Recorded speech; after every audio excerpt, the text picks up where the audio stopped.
Hello সবাইকে। আজকে আসলাম রোমের সবচাইতে প্রাচীনতম একটি মন্দির দেখতে। এটার নাম হচ্ছে প্যান্থিয়ন। এই রোমান সাম্রাজ্যে অনেকগুলো মন্দির ছিল, বাট এই একটি মন্দিরই বর্তমানে সুরক্ষিত আছে ক্ষত বিক্ষত হবার পরেও। বর্তমানে আমি এই মন্দিরটির সামনে আছি, অ্যাকচুয়ালি সামনে না, পিছনে, কারণ আমি পিছন দিকের রাস্তা দিয়েই এন্ট্রি নিয়েছিলাম। এটা একটি হিস্টোরিক্যাল স্পট। আপনারা পিছনে, সামনে, ডানে, বামে সব দিকেই রাস্তা পাবেন এই প্যান্থিয়ন মন্দিরে এখানে আসতে। তা আমি যেহেতু পিছন দিকেই এন্ট্রি নিয়েছি, তাই পিছনের অংশটাই আগে দেখাচ্ছি। রোমে পর্যটন শিল্পের অন্যতম আকর্ষণের নাম এই প্যান্থিয়ন মন্দির। একটা জিনিস আপনারা চিন্তা করে দেখেন যে কোনো মন্দির বা কোনো রাজপ্রাসাদ যখন তৈরি করা হয় সেটা কিন্তু সমতল থেকে বেশ উঁচুতে করা হয়, তাই না? আর বর্তমানে আমরা যেটা দেখতেছি যে এই মন্দিরের আশেপাশের বিল্ডিংগুলো কিন্তু মন্দিরের চাইতেও অনেক অংশে বড়, বাট একটা সময় কিন্তু এগুলো ছিল না, তাই না? এবং এই মন্দিরটি ছিল শহরের সমতল থেকে অনেক উঁচুতে।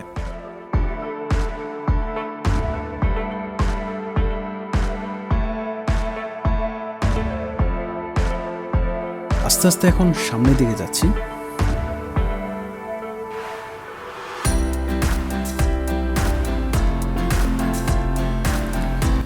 রোমে পর্যটন শিল্পের অন্যতম আকর্ষণের নাম এই প্যান্থিয়ন মন্দির।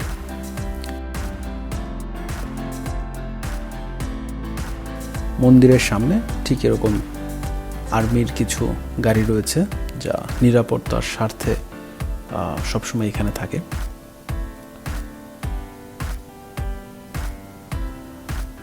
আস্তে আস্তে এখানে ভিড় ভাড়া শুরু হবে। মাত্র সকাল, বেলা বাড়ার সাথে সাথে এখানে ভিড়ও সেরকম অনুযায়ী বাড়তে থাকে। আর এটা হচ্ছে মন্দিরের সামনের ফ্রন্ট। এখানে বেশ কিছু ঘোড়ার গাড়ি রয়েছে এবং এগুলা কমিউনিটি থেকে অনুমোদিত।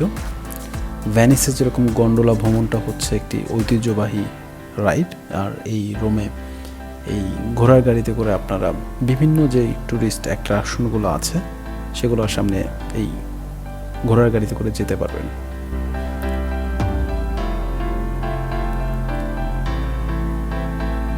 আর ঠিক পিছনে রয়েছে একটি ঝর্ণা। এই ঝর্ণাটি এটি ক্লেমক্স একাদশ উনি তৈরি করেছিলেন এবং এই ফটোকের এখানে সব কিছু ডিটেলসে লেখাও রয়েছে।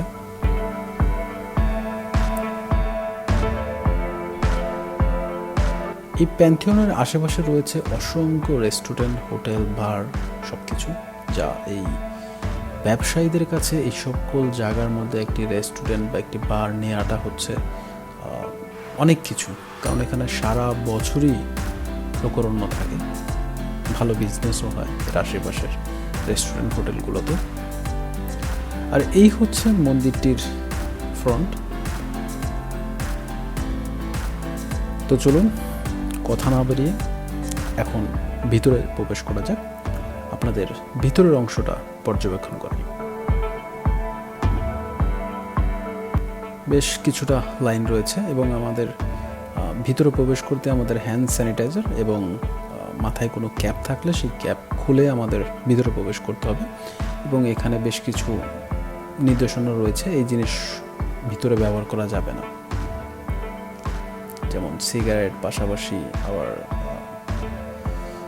ক্যামেরা রাখার স্ট্যান্ড, এগুলোও ভিতরে ব্যবহার করা যাবে না। তার একটি নির্দেশনা বা নিষেধাজ্ঞা এখানে দেওয়া আছে।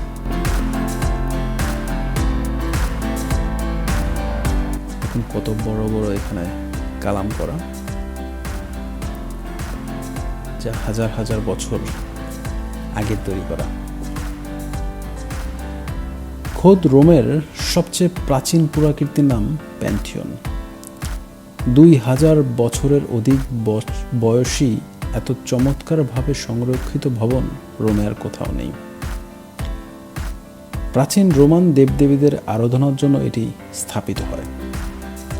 প্যান্থিয়ন হল সংরক্ষিত প্রাচীন রোমান স্মৃতিস্তম্ভ এবং পশ্চিম বিশ্বের অন্যতম প্রভাবশালী ভবন। 27 খ্রিস্টপূর্বাব্দে মার্কাস আগ্রিপার পূর্ববর্তী মন্দিরের ভিত্তিতে হ্যাডিয়ান দ্বারা নির্মিত। এটি প্রায় 125 খ্রিস্টাব্দ থেকে এখানে দাঁড়িয়ে আছে।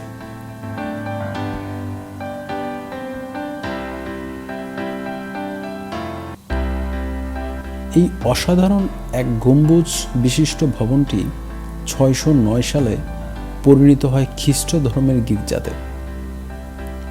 বনিফেস চতুর্থ এটি খ্রিস্টান গির্জার হিসাবে পবিত্র করেছিলেন এবং এভাবেই মন্দিরটি রক্ষা পায় ধনমান্যদের হাতে ধ্বংস হবার পরিণত থেকে, এবং বর্তমানে এটি আনুষ্ঠানিকভাবে বাসিলিকা দি সান্তা মারিয়া অ্যাড মার্টিয়ার নাম ধারণ করে আছে।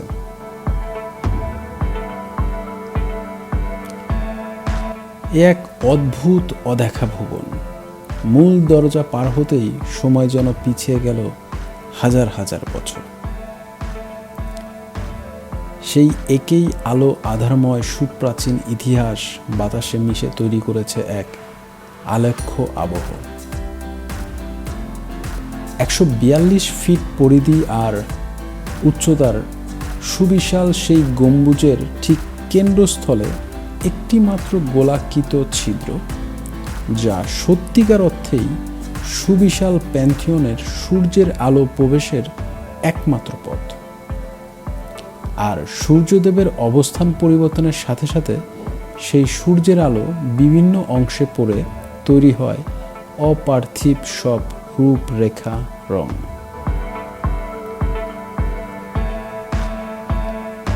রেনেসাঁর যুগ থেকে প্যান্থিয়ন ব্যবহৃত হতে থাকে সমাধিস্থল হিসাবে, যার মধ্যে সবচেয়ে বিখ্যাত সমাধিটি ভুবন বিখ্যাত শিল্পী রাফায়েলের।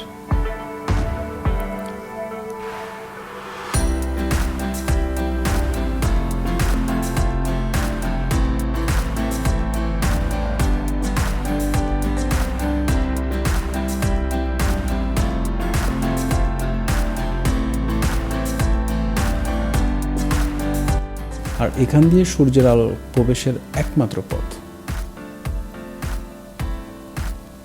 প্যান্থিয়ন বর্তমানে রোম মহানগরীর সবচেয়ে গভীর অংশে অবস্থান করছে।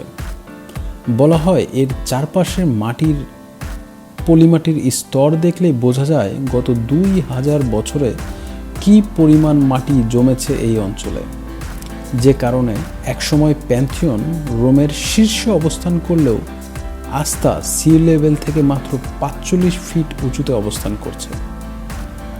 এর অর্থাৎ রোমে বন্যা দেখা দিলে সবার আগে অস্তিত্ব নিয়ে হুমকির সম্মুখীন হবে বিশ্ব সম্পদ এই প্যান্থিয়ন। প্যান্থিয়ন এক সময় সমস্ত দেবতাদের কাছে পৈতৃক মন্দির ছিল, তাই প্যান্থিয়ন নামটি গ্রিক শব্দ থেকে এসেছে। প্যান অর্থ সমস্ত এবং থিয়ন অর্থ দেবতা। সমস্ত দেবতার মন্দির এই প্যান্থিয়ন।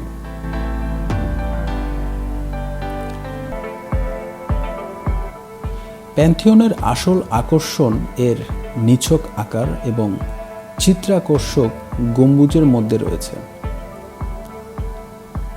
প্রাচীন রোমানদের সর্বশ্রেষ্ঠ স্থাপত্য কৃতিত্ব হিসাবে বিবেচিত হয় এই প্যান্থিয়ন। এটি 15 শতক পর্যন্ত বিশ্বের বৃহত্তম গম্বুজ ছিল এবং আজও এটি সর্ববৃহৎ অনাবৃত কংক্রিট গম্বুজ। এর সুরেলা চেহারাটি সুনির্দিষ্টভাবে সামঞ্জস্যপূর্ণ প্রতিসাম্যের কারণে। গম্বুজের ব্যাস প্যান্থিয়নের অভ্যন্তরীণ উচ্চতার ঠিক সমান 43.4 মিটার। এর কেন্দ্রে 8.7 মিটারের ব্যাসের আকুলাস, যা প্রতীকীভাবে মন্দিরটিকে দেবতার সাথে সংযুক্ত করে। জ্যামিতিতে গুরুত্বপূর্ণ ভূমিকা পালন করে এই গম্বুজ। গম্বুজের বিশাল টানা শক্তিকে শোষণ করে এবং পুনরায় বিতরণ করে। উপরের একমাত্র গোলাকৃত ছিদ্র দ্বারা অনেক সময় আপনারা চিন্তা করতে পারেন বা সাধারণ মানুষ চিন্তা করতে পারে যে নিচে কেন বৃষ্টি জল পড়ে না।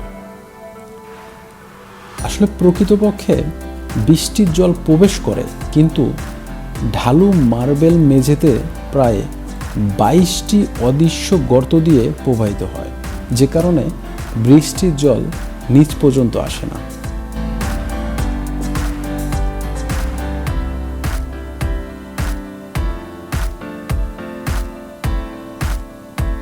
এখানে প্রার্থনার জন্য একটি স্পেস আছে, আর অনেকগুলো সমাধি রয়েছে এখানে। ভিতরের জন্য বেশ কিছু রেস্ট্রিকশন আছে। এখানে বসে সবাই প্রার্থনা করে যখন সেটার উপযুক্ত সময় হয়।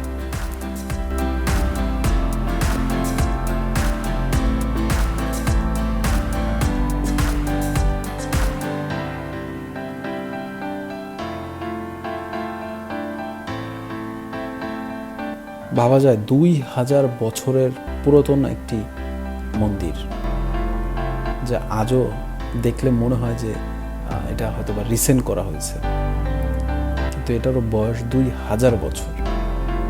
অবিশ্বাস্য। যদিও এখানে মাঝে মধ্যেই এগুলো সংরক্ষণের জন্য ভালোভাবে আরও কাজ করা হয়। বিভিন্ন বড় বড় আর্কিটেক্ট এগুলোর সংরক্ষণের দায়িত্বে আছেন। কোথাও কোনো সমস্যা হলে তারা এগুলা দেখাশোনা করে থাকেন।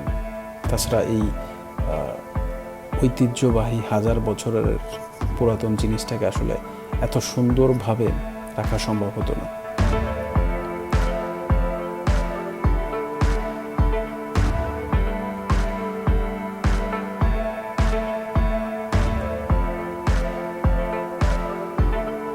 পরিসংখ্যান বলে 2013 সালে এই পুরাতন মন্দিরটি 6 মিলিয়ন মানুষ পরিদর্শন করেছিলেন। কোভিড পরবর্তী সময়ে এই ট্যুরিস্ট বেশ কিছুটা কম। শুধু ইতালির জন্য না, এটা ইউরোপের সব দেশের জন্যই সেম। অনেক রেস্ট্রিকশন চলে এসেছে, এটা ওটা, ভ্যাকসিন। বাট সুখবর হচ্ছে যে আবার নতুন করে ট্যুরিস্টদের একটি আনাগোনা ইতালি সহ ইউরোপের বিভিন্ন দেশে আবারও শুরু হয়েছে, যা অর্থনৈতিকভাবে আসলে ইউরোপকে আবারও আগের মতন শক্তিশালী করে তুলবে।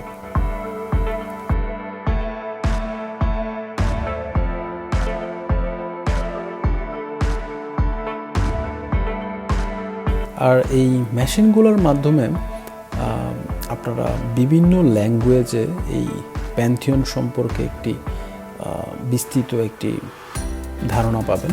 যদিও এটা ফ্রি না, এখানে বেশ কিছু টাকা লাগে এটা সার্ভিস চার্জ হিসাবে, এবং আপনি আপনার লোকাল ল্যাঙ্গুয়েজে, সেটা যদি স্প্যানিশ হয়, ফ্রান্সিসে হয়, বা জার্মানি হয়, বা ইংরেজি হয়, সেই অনুযায়ী আপনি আপনার ল্যাঙ্গুয়েজটা সিলেক্ট করে এই প্যান্থিয়ন সম্পর্কে খুব ভালো একটি আইডিয়া আপনি নিতে পারবেন। এখানে বিস্তৃত বলা আছে। আর এই হচ্ছে প্যান্থিয়নের উপরের অংশটা, যেখান থেকে সূর্যের আলোটা এই প্যান্থিয়নের ভিতরে প্রবেশ করে। বেশ কিছু মানুষের সিরিয়াল এখানে, তারা এক লাইন ধরে ঢুকছে, দেন আমার মতন দেখা শেষ হলে আরেক লাইন দিয়ে বের হয়ে যাবে। কারণ কোভিডের কারণে বেশ কিছু রেস্ট্রিকশন ভিতরে বা বিভিন্ন মিউজিয়ামের মধ্যে আছে, এখানেও তার ব্যতিক্রম না।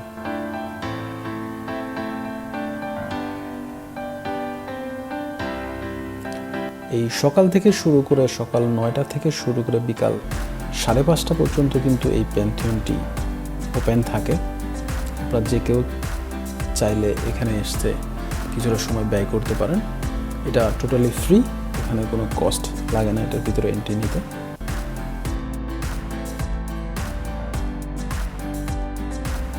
এখন বের হয়ে যাচ্ছি প্যান্থিয়ন থেকে।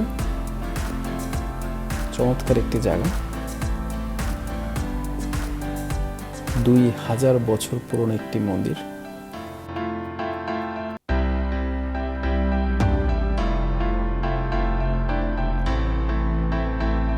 তো ভিডিওটি কেমন লাগলো আপনারা কমেন্ট করে জানাবেন। আর ভিডিওটি ভালো লাগলে অবশ্যই চ্যানেলটি সাবস্ক্রাইব করবেন। ধন্যবাদ সবাইকে, দেখা হচ্ছে পরবর্তী ভিডিওতে।